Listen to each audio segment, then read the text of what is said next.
everybody, welcome to the Figures and Flippy Shit Wrestling Podcast. In the words of Noam Dar, hello, hello, hello.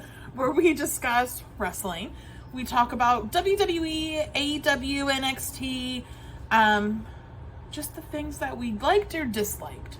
Yeah, and like top stories kind of deal. Yeah, well, let's get started. What's our first topic? Well, seeing as how it's WrestleMania season, I think we got to go with Cody Rhodes, Seth Rollins bloodline story. So this is definitely the story they're putting the most effort into, and you can tell. And honestly, the story's pretty great. Anytime something happens, it feels significant. Yeah. It takes forever to get there. Mm-hmm. My Lord, it takes forever to get there. I think we can cut our entrances down a little bit. Yeah. As an example, whenever Roman Reigns' music first hit on SmackDown, it was 9:35. No one said a word until 9:49. That's ridiculous. Now, how do you remember that? I note this shit. Now, on the one hand, the entrances took forever. On the other hand, Rock's entrance was pretty damn cool. Like with the lightning and stuff. Like somebody was like, oh man, I saw a comment that said, oh man, he thinks he's really Black Adam. That's great. Like, it was just sad because Seth Rollins was the only one that didn't get his own entrance music. He didn't, but I got to give props to Rollins because everybody said that Rollins was going to get forgotten in this segment, and Rollins stepped up to Rock and make sure he wasn't going to be forgotten. Yeah, true. The diarrhea chant got going, which you could tell Rollins was pretty happy with because I don't know if he thought that was going to get super over. Yeah. But it got loud. Like Roman broke. You could tell Rock was trying to hold it together. Cody was laughing, and Cody was supposed to be insulted. Yeah. So, yeah, I just enjoy watching these dudes have fun. Yes, does it break the illusion if they start laughing? Yes, but they're people, and to me it tells me they're having fun, and that's all I care about. So, make a long story short, at like 9:58, Seth Rollins said that he accepted the... No, because Rock had to run down the stakes again. Because he accepted the match. There were buttons poked.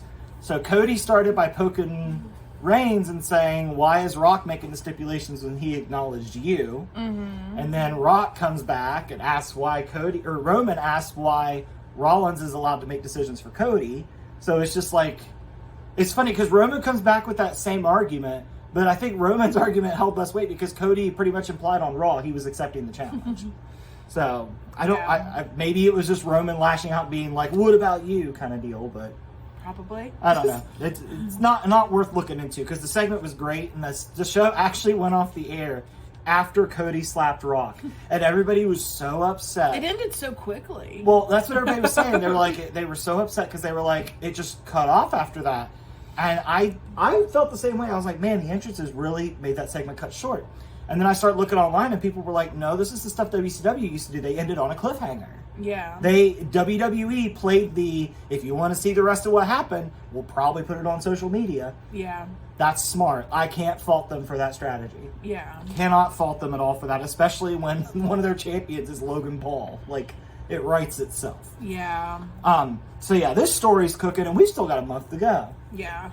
But Rock will be around next week, and then I think he's at the SmackDown. He's at 3 SmackDowns in a row. This was the second one. So he'll be back next week, too. Mm-hmm. They also, by the end of the segment, The Rock had told Cody that, as far as he was concerned, if Cody didn't get it this time, Cody was done. Well, we saw how well that worked out in AEW. So now I feel like more than ever, Cody's winning. I hope so. I'm so tired of waiting for him to finish his story. Yeah. It's been over a year. How long's it been? He's been back to WWE. This will be his third WrestleMania. Yeah, it's time for the story. He came back at 38, and last year was 39. It's time to conclude this story. I think so. I think ultimately the gamble of having him lose last year and waiting a year, while it was annoying at first, I feel like has added to the story because now The Rock has been able to come in and be a part of it.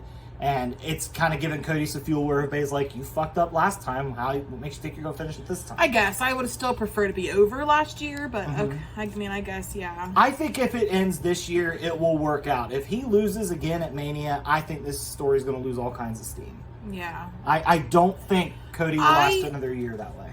It's not Cody. It's the bloodline that I'm just over a little bit. Like, yes, Rock brought some more into it, but like, I'm so over this story. Yeah. I'm over it. I'm interested to see where it goes, and Also in the segment, Rock confirmed one of Rollins' biggest fears that he shared with Drew McIntyre. He literally told Rollins, he said, I'm on the TKO board. I'll make your title go away. Yeah. Like, we'll just get rid of it. Yeah. And so I thought that was a little extra incentive to make it feel like Rollins has more stakes. Because it does feel like Rollins came in as kind of I'm helping somebody out, but now there's stakes for him. So I think we did that well. Yeah. So yeah, this story's humming. It's definitely the biggest story going into Mania. Yeah. I know you're not wild about it having an appearance on both nights, and I understand that. Yeah. But well, and that's just because I feel like Roman always gets, I don't want to say more than he deserves, but he's always been the person that WWE has pushed in our face. Mm-hmm. So, especially under the Vince reign, he literally was pushed down our throats. Yeah. So it's like another instance where Roman Reigns barely comes to work and he gets rewarded by both nights on. Well, what's funny is before, when they were pushing him down our throats, he came to work all the time. Yeah. But here's the interesting thing for me. I would like to see, and if somebody could post this in the comments, that would be great, because I don't feel like looking it up. I want to know the last time that Roman Reigns wrestled 2 nights in a row. I don't know. WrestleMania's got to be the first time in like 5-6 years that he's wrestled 2 nights in a row. It's got to be. Yeah. It's got to be. So I'm interested to see when the last time that was, unless he did like a house show before Mania, but I doubt it. And he always wrestles on the second night of Mania, so every night that Mania's been 2 nights is disqualified. So yeah, somebody find that and put it in the comments. I'd be very curious to see. But yeah, good stuff all around. It's the best story in wrestling right now. Mm-hmm. And it needs to stick the landing or it's going to break everybody. So moving over to AEW. AEW just came off of probably one of the better pay-per-views that they've It was a really good pay-per-view. had in a while, if not that they've ever had. Yeah, it was really good. It was a great send-off for Sting. You Yes. could tell from the opening bell, everybody was like, okay, this is Sting's last pay-per-view, let's make it count. Yeah. Yeah. Were there some things that kind of weren't excellent? Sure.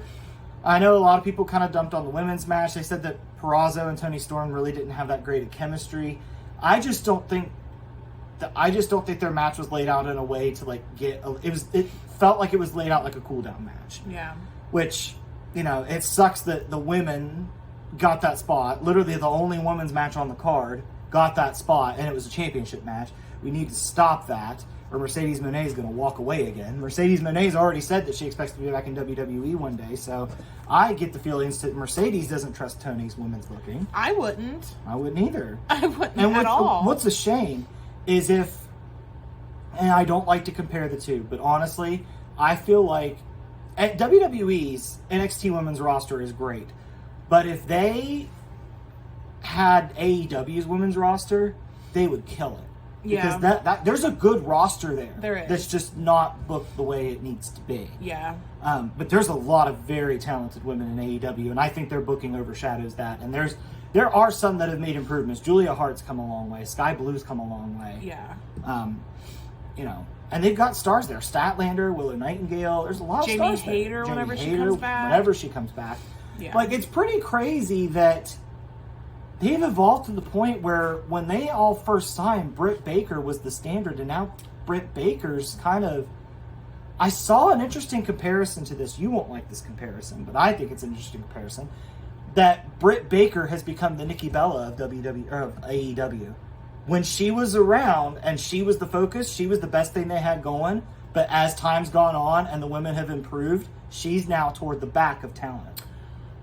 I would say that for a Brie Bella, Mm-hmm. but I think Nikki Bella's match against Ronda Rousey at was it Revolution? Evolution. Proved that Nikki Bella could still wrestle. Mm-hmm.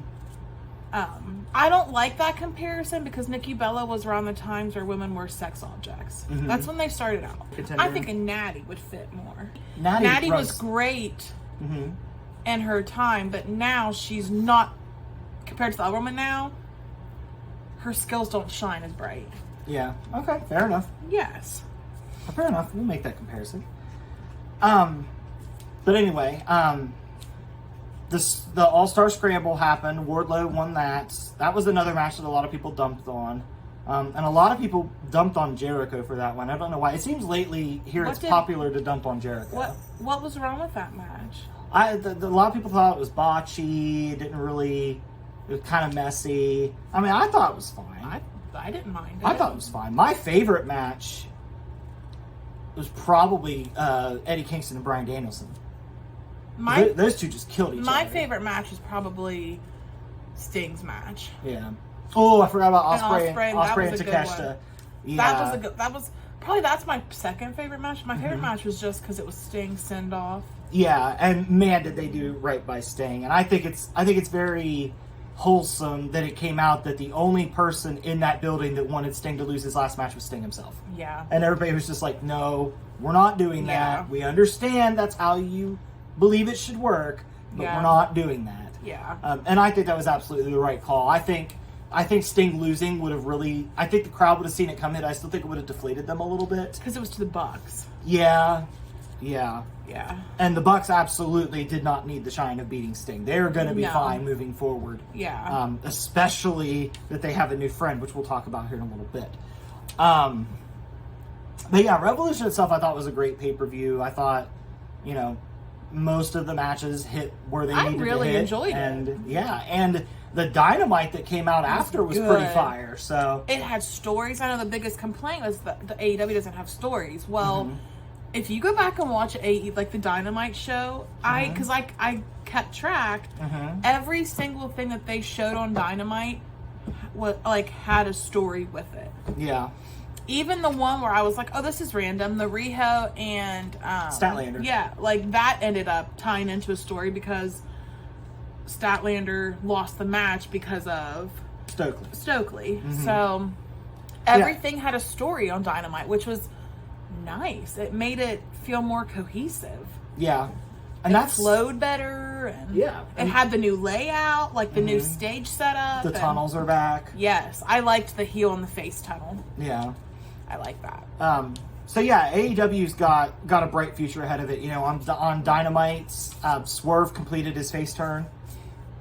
So I'm interested to see what happens with Mogul Embassy, because they're still definitely heels. I just don't want him to lose his Prince Nana. I think he'll keep Nana. I don't think they'll break Nana off of him because those two work so well as a pair. Yeah. And I think it'd be really easy for Nana to kind of transition to a babyface manager. Yeah, especially because the dancing has to be included, or Prince Nana has to dance, or the entrance would not be complete. Yeah. I do think if he loses Prince Nana, it will be because Nana turns on him. Because Nana's tried to help him with the crown twice, and Swerve's been like, no, I got it. Yeah. And eventually Nana, I think, is going to offer the crown, Swerve's going to turn it down, and Nana's going to crack him with it. I think that's going to come eventually. But I don't think that's going to happen anytime soon. Maybe by the time Double or Nothing rolls around in May. But I don't think it's going to be too I was just soon. thinking of whenever we were on the cruise this year, Prince Nana and Swerve were on the boat with us, and there was one point, I can't remember what they were doing, but Prince Nana and Swerve were both in the ring, and Swerve was talking to somebody outside the ring, and Prince Nana was trying to get his attention, and he was just like, hey boss, boss, why are you ignoring me? Hey boss, do you remember that? Yeah. It was just so funny. Boss, why are you ignoring me? Prince Nana, though, I will say, on the cruise, once he takes his crown off, you don't even, there were so many times that we were around Prince Nana on the cruise, in the elevator and just in line for meals, and he blends in so well without his crown on. Yeah, when he goes from a crown to a baseball cap and drops his accent, he blends in with everybody. There was every single time we would leave, and I would be like, that was Prince Nana, wasn't it? And I never, and there was one point in time, I was in a grumpy mood. I'm pretty sure I even gave him a mean glare because I was kind of in a grumpy mood after, because we were in the elevator and it was really packed. And I was just not having it. I think I was seasick at that point. And he was in the back talking, and I was just so annoyed that somebody would be talking when I just did not feel good. And it was Prince Nana. So Can't be hating Nana. Well, I didn't realize it was Prince Nana until like 5 minutes after we got out of the elevator, and I was like, "Oh, that was Prince Nana." Yeah. But I got off topic there. But yeah. Yeah. And their new signings have started to make quite an impact as well. So first, let's talk about Will Ospreay, because that dude has wrestled 2 matches now under the AEW banner. They both got 5 stars. Well, actually, I stand corrected. One got 5.75 for Ospreay and Takeshita. And that match absolutely was great. Match was so good, yes. So Don Callis, heel, carny piece of shit that he is, has given us 2 5-star Will Ospreay matches in the span of 4 days. So I guess, thank you, Don. But, well, listen, though. You saw him on the boat, and it was the most wholesome thing I know, ever. because he just stood there holding hands with his wife, Don loving Callis his and his wife were just sitting there, just holding hands, cuddling, just doing their thing. It was the sweetest thing ever. And then he goes up in the ring on the thing, and he on the boat, and then he's just his carny piece of shit. I don't want to cuss. Okay. I guess we're doing the Danhausen no swearing this time. But yeah, so Ospreay came out. He wrestled Kyle Fletcher on Dynamite, and it was pretty good. Like I said, Meltzer gave it 5 stars. Kyle Fletcher's great. As young as he is, that dude's going to be a star. Yeah. And then, just when like I'm winding down from Dynamite, and I'm like, okay, that was fun. Bryan Danielson's music hits, and I'm like, oh, Jesus God. And Bryan Danielson comes out, and Bryan Danielson can't even contain his giddiness. So excited. Like he's looking at Will Ospreay, and that dude just looks giddier than ever. He looks like his mom just got him a new Xbox that he knows he didn't deserve, but he got it. He's so excited for this. So we're definitely going to do Ospreay and Danielson at some point. Which will be amazing. Yes. Like I said, I am very sad that this is Danielson's last year full-time, but damn it, if Will Ospreay's on his calendar, let's go. Yeah. Let's do that. Let's do that at Double or Nothing. Let's do that. Yes. That match is... Dave Meltzer's just going to vomit stars. Like, it's going to happen. So that was our first impactful thing that's happening. So I am super excited for that moving forward. Yes. And I haven't seen a lot of Will Ospreay, but I can tell you the little that I've seen, I'm a fan. We've seen him in like we've seen him in like clips and stuff. Yeah, a lot of footage that we've seen of him has been like stuff that he's pulled off at indie shows and stuff. And that dude is incredible. And he's only 30 years old. Yes. He's only 30. It's insane. But Dynamite didn't stop there, because before that, they introduced their newest signing. So the Young Bucks came out and they suspended Hangman indefinitely. From All Elite. Not from the show, from the Elite, their faction. And then they fired Kenny from the Elite because he wasn't showing up to work. They said he didn't have a reason why. So we've built in that Kenny's going to come back a little agitated. Yeah. So Eddie Kingston comes out, because Eddie Kingston's got some words for this new version of the Bucks. And let me tell you, this new version of the Bucks, combined with Eddie Kingston's character, is just going to make magic, because they are so full of shit, and Eddie Kingston takes I'm not going to lie, I'm really enjoying the EVP version, like this EVP Bucks version, because they are such buttheads. Yeah. Like, and they are so... They're like... Think of like... They're like the corporate people, like the upper management people, to an extreme. Yeah. Like... Yeah.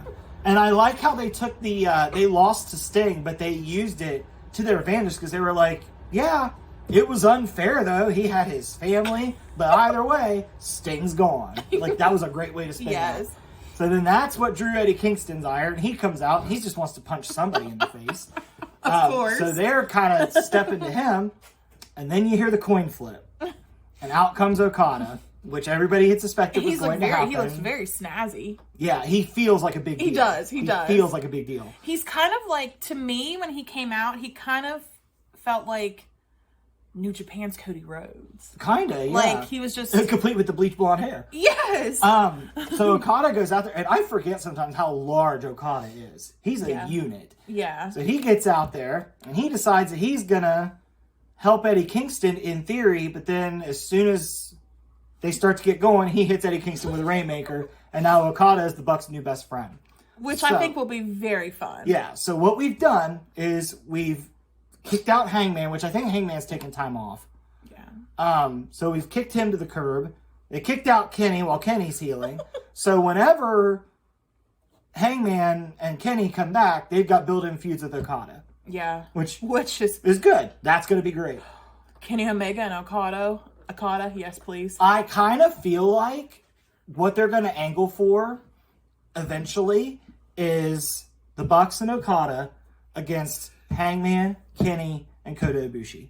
I feel like that's where they're wanting to go with that. That's fun. Yes. Some golden lovers there. Yeah. Okay. Now, the question is Ibushi going to be up to it? Because a lot of people have pointed out that Ibushi's kind of lost a step over the years. We'll see. We'll see. But I could definitely see that being the direction that they go. Yeah. I would have said Kenny, Takeshita, and Hangman before Takeshita went to the Don Callis family. But, yeah. And now Kenny and Takeshita are rivals, which is fine because push Takeshita to the fucking moon. He's brilliant. Yeah. So, yeah, we've had, with Dynamite, we had 2 impactful things happen with our new signings, which is great. And I don't expect anything less when Mercedes Moné debuts. I would put my paycheck on Mercedes debuting next week. Let's not put a whole paycheck. We don't get paid much. Maybe do like 25% of a paycheck you put down. I mean, it's big business. They spelled Boston with 2 S's. They've been flirting with Mercedes since All In, if not before. Yeah. She's coming. Yeah. They literally just had to wait. That might have been why she gave that thing about, I'll go back to WWE to try to get some suspicion off. But at this point, girl, you're watching AEW. If you're watching AEW, they've let it out the bag. Yeah. They're not keeping that a secret. So. No, they will broadcast that. But they probably need that, though, to get people to come to shows and stuff. Yeah, because honestly, it's a shame because this Dynamite was one of their lowest viewed Dynamites, which is a shame because it was great. It was one of the better ones. Like, yeah. It was and coming one of the best one in recent years. Yeah. Or not recent years, in recent episodes. Yeah, and coming off a pay-per-view like that, it deserved better. Yeah. But we'll see. Yeah. I mean, it's on AEW to pump those numbers up. AEW's just got to get better with marketing. They need to advertise. I know nothing about marketing. I'm a social worker, and I know that you got to do better with marketing. You and I talked about this last night. Whenever they show a commercial for Raw, they tell me they advertise a couple matches for Raw. They're like, Becky Lynch answers the challenge against Liv Morgan, and the IC Gauntlet's coming up this week. And they tell you that's happening this Monday. It's in Houston. It's at this time. Yes. Which is great. And they tell you months in advance, too. Yeah. And Dynamite, on the other hand, every commercial I see for AEW, they don't pimp out any of the matches that they have coming up. But at the same time, the only way you know Dynamite's card is essentially if you follow social media. Yeah. Which AEW doesn't have the engagement level that WWE does to do that. WWE just became only the 10th YouTube channel to pass 100 million subscribers. Yeah. There's only 10 YouTube channels. Look at all the YouTube channels out there. Only 10 of them have gotten 100 million subscribers. One of them's WWE. They have more subscribers than the NFL, MLB, NHL, and NBA YouTube pages combined. That's insane. That is insane. That is absolutely insane. But that's awesome because how many people kind of make fun of us for watching wrestling? It's entering into a second boom period. Yeah. Or third. The first would have been the 80s. The second would have been the Attitude Era. This is the third. So it's definitely nice to see wrestling shine. Mm-hmm. Whenever we know so many people judge you. Mm-hmm. Like, there's so many times where we'd be like, adults watch wrestling? Or isn't it fake? And it's just like, stop. Like, stop. You don't understand. Yeah. But if it brings you joy, don't make fun of somebody. Yeah. So. You know what else is fake? Breaking Bad. Succession. All that shit's fake, too. I'll take wrestling any day of the week. I can go watch them make wrestling. That's what makes it fun. Yeah. And I think it's fun for wrestling. Like, wrestling shows are fun because wrestling shows depend on the crowd. Like, you get to interact, you get to engage, you get to kind of be involved in the show. That's so fun. A good crowd can make or break a show. Yes, absolutely. A great example of a crowd that could make a show was Revolution. That Greensboro crowd came to party. I also think of Puerto Rico. Puerto Rico for Backlash? Yeah. Yes. Yeah. Yes. Anytime WWE's gone international, when they did Elimination Chamber, that crowd was great. Yeah. Being a part, and there's nothing like being a part of a crowd like that. Like we've been a part of an apathetic crowd. Like we were part of the crowd. We weren't doing it, but we were part of the crowd that was counting down the numbers in the Rollins and Ziggler match, Extreme Rules 18. We were there and just nobody really cared. But then flip it on its head when we went to Payback, the next time they came back, everybody was excited to be there. The crowd had a lot of energy behind it. And, Trish and Becky opening with their cage match helped. And that kept the energy up all night. Yeah. The only time the energy dipped was Rhea and Raquel Rodriguez. I felt that was the only time that the energy in the building kind of dipped. I mean, that's what happens when all you do is back, flex, and smile. Raquel. And I told you, I've seen on online comments and stuff, like a lot of people are thinking the same thing as you. Especially because Raquel, she's not even that. They have bigger women in there in the division now. So, like, I'm sorry, your back flexing is not intimidating anymore. I saw somebody say, like, Raquel is very. It's a dangerous game to back flex when Jade Cargill's sitting right over there. Yeah. Like. Yeah. So. Jade Cargill's built like a Greek statue. Yes. Like, I've seen her in person. She's built. Yes. She's built to go. And I just want her to debut somewhere. Do something, Jade, please. So I want to go back to WWE because I want to talk about, and many of you that know me are not going to be surprised, I want to talk about Gunther. So even you have said that you think Gunther's the best champion that WWE has right now. Yes. I think he's much better than Roman Reigns. Mm-hmm. Better than Logan Paul. Mm-hmm. I think so. Yeah. What about Rollins? I love Rollins. I have a soft spot for Rollins. So Rollins is always going to be my number one. Yeah. Rhea hasn't. She doesn't really wrestle. She's wrestling more now. Now her feuds are picking up. Yeah. But they've had to pull her kind of away from the Judgment Day to do it. Yeah. So I'm thinking they knew that the Judgment Day might fall off a little bit if they pulled her. Because it's kind of happened. I like the Judgment Day, but they don't feel nearly as much of a threat without Rhea. Yeah. Which is crazy because Rhea can't even fight for them in their feuds. She does stuff though. She does. She's a presence, but like Rhea feels the most threatening, but Rhea's the only one in the group that can't get in the ring with the people they're feuding with. True. I mean, she could, but yeah, people like intergender wrestling is a hot button issue for some reason. I know. Oh man. Yeah. People can't handle it. Anyway, going back to Gunther, I thought we were building a multi-man match at Mania, and I got really excited, and I feel bad because I got you excited for that possibility. Yes. But Adam Pearce went a different direction with it, and so now we have a gauntlet match. So basically, who's left standing after that's going to get Gunther at Mania. And our 6 guys are Ricochet, JD McDonough, Chad Gable, Sami Zayn, Shinsuke Nakamura, and Bronson Reed. That's a murderer's row. It is, yes. That's a good core 6, and it makes me even sadder that they're not all going to be involved. My least favorite out of those is Bronson Reed. And it's not that I have an issue with Bronson Reed, he just doesn't do a lot for me. Yeah. Ricochet's great. I just think his personality's lacking sometimes. JD McDonough, I appreciate that he's there, but I don't know that he's won a match since he's come up to the main roster. So I honestly kind of feel like he's probably going to take the pin. Well, in the gauntlet match, it's 1-on-1, and then whenever somebody loses, somebody comes out. Okay, that's true. Maybe it's because he got married, but I kind of thought Dom or Priest would have fit well here. Well, Priest he's more focused on, like, well, him his and own Finn have the things. tag titles. And he has the Money in the Bank thing. Yeah. So he's probably more focused on that. Yeah. I think Dom would have been good. But maybe Dom's not doing it because Dom just got married, which congratulations to Dom. Don't discredit JD McDonough just because he hasn't won a match. He is a really good wrestler. He is. I'm not discounting his talent. Yeah. I'm discounting the resume they've given him going into this match. Mm-hmm. Chad Gable, I will always pop for Chad Gable. This is how it is. And I think it's interesting that they've pulled him kind of away from Alpha Academy in the past couple weeks. You know, leading up to that, over the past couple months, anytime we saw him, he was wearing like an Alpha Academy shirt. Mm-hmm. He was goofing around with Otis and Tozawa and Maxine. Mm-hmm. And the past couple times we've seen Gable, he's been alone, and he's been wearing a suit. Mm-hmm. So I think we're going to start pushing a more serious Gable, which, yeah, do that. He's Kurt Angle 2.0. Do it. Yeah. Sami Zayn, they've been telling a great story with him of him trying to find his magic again.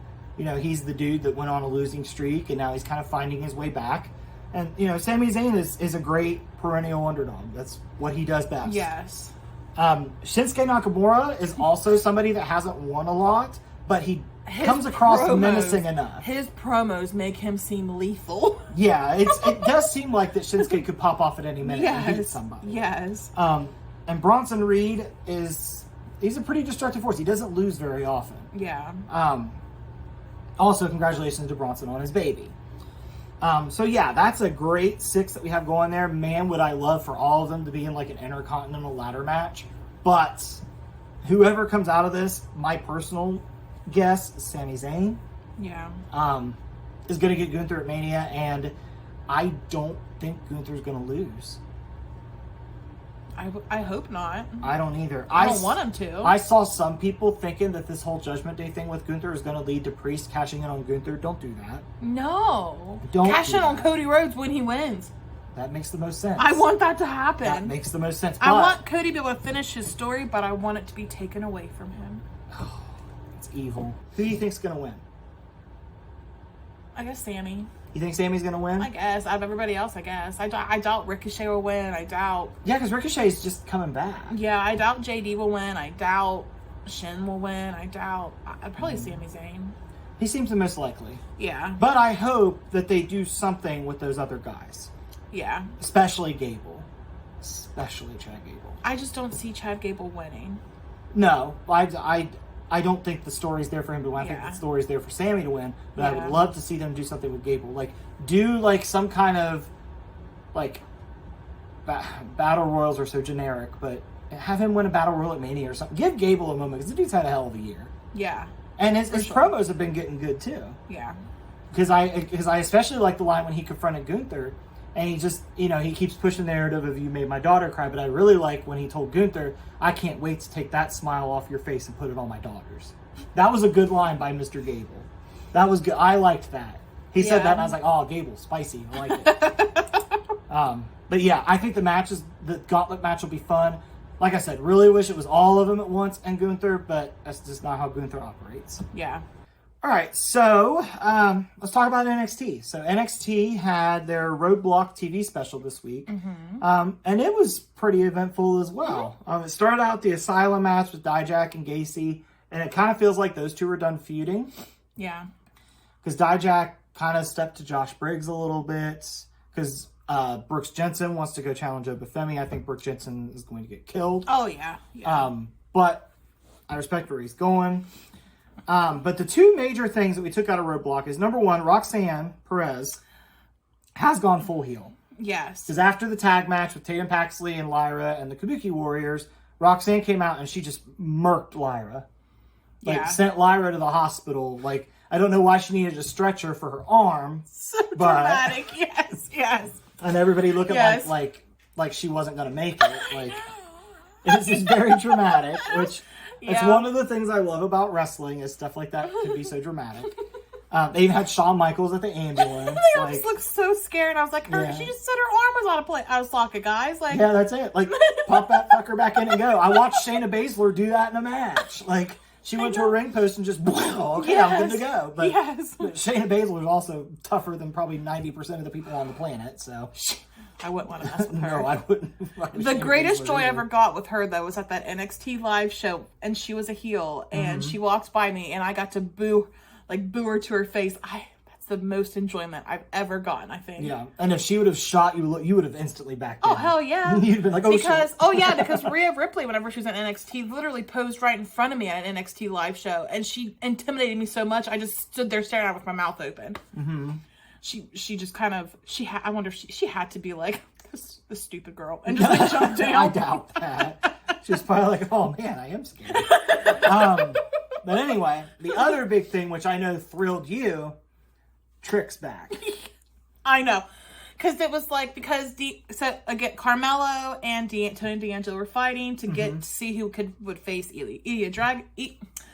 Yes, thank you. Yeah. For the NXT title, and Tony D. He literally teased Trick coming back, and I got so upset because this is the second week in a row, wasn't it? That Trick's song has played. No, this was the first. It just happened twice. Well, Carmelo did it too that one time. Oh yeah, I forgot about Carmelo doing it. You're right. And I love Trick. I've always loved Trick. So I'm so happy that he's getting all this recognition. But I got so mad. I was like, how dare Tony do that to me? Like, how dare he do that? I was complaining for a while. And then the music hit again, and I was like, oh my God. I think I literally was like, oh my God, oh my God. I thought, because the security guards had masks that were with Carmelo. And I was like, oh, Trick's going to replace one of those dudes to be in the mask. His hair couldn't fit. Yeah, but I just thought that was the way they were going. But that was a nice little swerve on me. Swerve. A little nice misdirection for me where Trick came out running from behind and Trick just wasted Mello. And first of all, I love this for two reasons. Number one, Ilya Dragunov's going to fight somebody else that's not Carmelo or Trick. Yeah. Tony D at Stand and Deliver, let's go. I really like Tony D. I don't know how well his gimmick will translate to the main roster, but I like Tony D. I mean, I don't know how much you can do. I mean, his gimmick is literally he's a mafia man that murders people that makes him mad. Him and his people throw him into the water. Yeah. Although I would love to see, part of my curiosity peaks when I think of, I want to watch a mob boss try to run a program with a tribal chief. No, like, God. I want to see it. Like, part of me wants to be like, what's that gonna look like? Like, I want to see like Tony D'Angelo like step to Paul Heyman. Like, there's stuff here I want to see. It probably will never happen, but the idea of it intrigues the shit out of me. Yeah. Yes. But and the other thing is I think we're definitely going to get Mello and Trick at Stand and Deliver. I think Trick sends Mello to the main roster, and then I think by the halfway point of the year, Trick will be champion.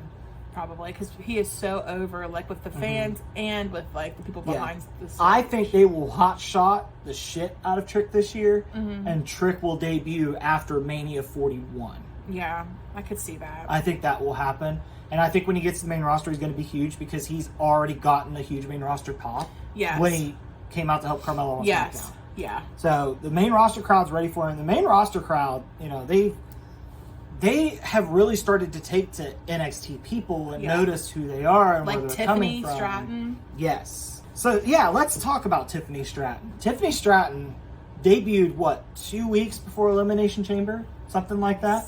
Yeah, it wasn't very long. No, and at Elimination Chamber, she was super over. There were bullshit chants when she got eliminated from the chamber. She jumped off a pod, like she made her splash. Yes. And now she's one of the bigger pops for the women on SmackDown right now. Yes. Which, good for her. She's only been doing this for 3 years. I know. That's crazy. When Tiffany Stratton first started wrestling, Roman Reigns was still in his current Universal Championship reign, I believe. Oh my God. That is insane. Yeah. To see where she's at, her character development, her moves in the ring. Yeah. She's pretty smooth. Last night, she wrestled Michin. And she went for her moonsault, and she messed up. But then when she went to redo it, it was the prettiest fucking thing I've ever seen. Yes. She got boop, boop, boop, backflip, and she landed perfectly. Perfect. Yeah. Like, I know a lot of people love Io Sky's moonsault. Tiffany's more accurate. Yeah. I've seen Io hit legs. I've seen Io hit close to the head. Tiffany, every single time, right where it needs to be. It's they call it the prettiest moonsault ever, and it's with good reason. It's an absolutely beautiful moonsault, and I hope they protect the shit out of it because it looks great. Yes. And she's just really picked things up, and I'm really happy for her that she's getting over. I think she's going to get the LA Knight treatment. I think they're going to have no choice but to turn her face. And it's just so funny because her gimmick, she's literally Barbie. Yeah. She's literally walking, talking Barbie. Yeah, and I know the perfect way to do it too. If I had to plan it out, if I had to do it, have her go into crazy, or what was it? Weird Barbie, or no, no, don't even have to. Have to do all that. Oh, do a double turn with Bianca Belair. Yeah, because Bianca was questioning Naomi about Naomi having a soft spot for Bayley, and she was like, "You weren't around here when Damage Control was going off." So Bianca Belair could kind of slide into that Drew McIntyre role of, am I the only one that remembers all this shit? Yeah. I mean, it's repetitive, but I think Bianca could pull it off well. Yeah. And you could do a double turn with her and Tiffany. Yeah. I think you could make that work. Agreed. And I think I know a lot of people really like Bianca Belair. I know Bianca Belair is good for the kids. She's a role model for people. And the racial comments that were made to her over her inclusion in the game, the people made those comments, fuck you. Bianca Belair learned every bit of that. I know she gets stale. I know she's seen a Superman book sometimes, but you can't deny that woman puts in work every day, in and out. And the people that feel the need to just say, oh, she's black, that's why she got it. No, fuck off. Watch the fucking product. Anyway, I think you can make that work. And I think we've been deprived too long of heel Bianca. Yeah. Heel Bianca has a sass and an attitude that just... Yes. We need it. Yes. We need it in the main roster women. Yeah. So yeah, that's what I would do. I would run a program of her and Tiffany at Mania, and I would double turn them. Yeah, that'd be good. What I would do. Yeah. But I think that's going to bring us to the end of our episode today. Yes. So if there's anything that we didn't discuss that you have opinions on, make sure you leave them in the comments. Yes. Reach out to us on the socials at Figures and Flip BS, at Facebook and Instagram, and here on YouTube. Which if you're here, you found us. If you are here on YouTube and you haven't subscribed yet, make sure you like and subscribe. Helps out our channel, helps us get a little more exposure so we can, keep bringing content to you guys. Other than that, wrestling is in the biggest boom period it's been in since probably the late 90s. There's a lot of it out there. The exposure to all of it is more than it's ever been through the internet and streaming. You still have Ring of Honor that airs on Thursdays. New Japan's out there doing their thing. They're going to be in an exciting rebuild because they've got to look at life after Ospreay and Okada, and which I don't think that New Japan's going to struggle there. No. And plus, they've got Jack Perry over there lighting doing it on his fire, thing, which is good for Jack Perry. Yeah. So good for him. Yeah. So check out, find something that you enjoy with wrestling. Wrestling is so variety based and has so many different facets to it. I think everybody, if they took a chance on it, could find something that they would enjoy about it. Yeah. And I know for us, it's something that, keeps us bonded together.